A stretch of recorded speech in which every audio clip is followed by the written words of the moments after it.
What will President Obama be remembered for exactly, apart from great pictures? I'm joined now by Stephen Bush from The New Statesman, journalist and public relations expert Evadne Campbell, and political journalist Ian Dunt of politics.co.uk. First of all, Stephen, what do you think has been Obama's biggest success in office? I think it has to be the Affordable Care Act, aka Obamacare. However many million Americans now have health insurance. The great dream of the Democratic Party has always been to add on to their incomplete welfare state, to add healthcare, something every other developed economy has.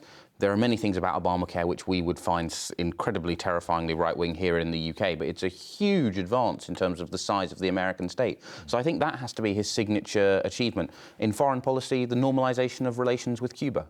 OK, we'll talk about that more in a second. Evadne, what do you think his biggest success has been?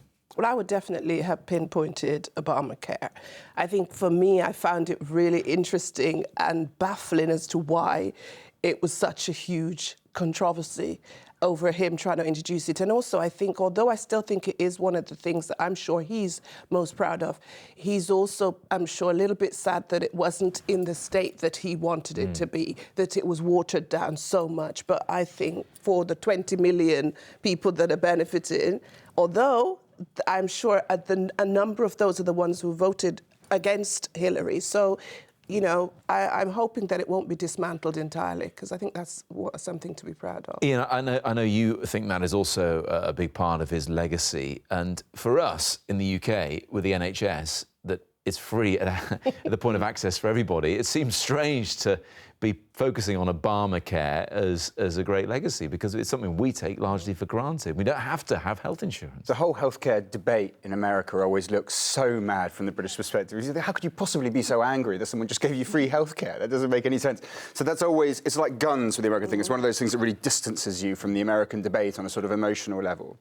That's true. I have to say, I think from internationally speaking, he elevated America's reputation again after it took extraordinary damage. I remember under Bush walking around with my American cousin in Paris, and kids throwing stuff at her as soon as they heard her. This is during the George Bush times. It's during the Iraq War times. Throwing bottles at her as soon as they heard the American accent. And Obama, incredibly popular overseas, really started to readdress that image of America as this sort of quite ignorant and warlike country. It's possible that reputation is going to come back now, but certainly for the time that he was around, it did the job. And I know that might lead on to perhaps some of the mistakes you think he's made. But before we do, what about his legacy in terms of race in America, Evadne? Well, I think, and it was interesting to see those two American ladies who are supporting Donald Trump. I think that African Americans will have been disappointed. We have seen, and whether that's due to the fact that we see so much on social media, we've seen what appears to be far more kind of attack on African Americans, particularly men. And I think people expected an awful lot more of him than he could ever have delivered. So I think race relations, it's worsened. I was reading an article today, and statistically, it has got worse during his term. Yeah. So I think we were all expecting far too much from him in terms of what it would have done for race relations in the States. Everyone thought America, having its first black president, that everything was going to be amazing, race relations was fantastic. And I think that, therefore, the expectations were far too great. In some ways, that became less of an issue than just his policies, which a lot of people didn't like. And let's talk about some of those other policies. And Stephen, and Ian touched on his foreign policy. You've already mentioned Cuba and the thawing of relations there as being a success. I know you don't think Syria and his dealings with it was his finest hour.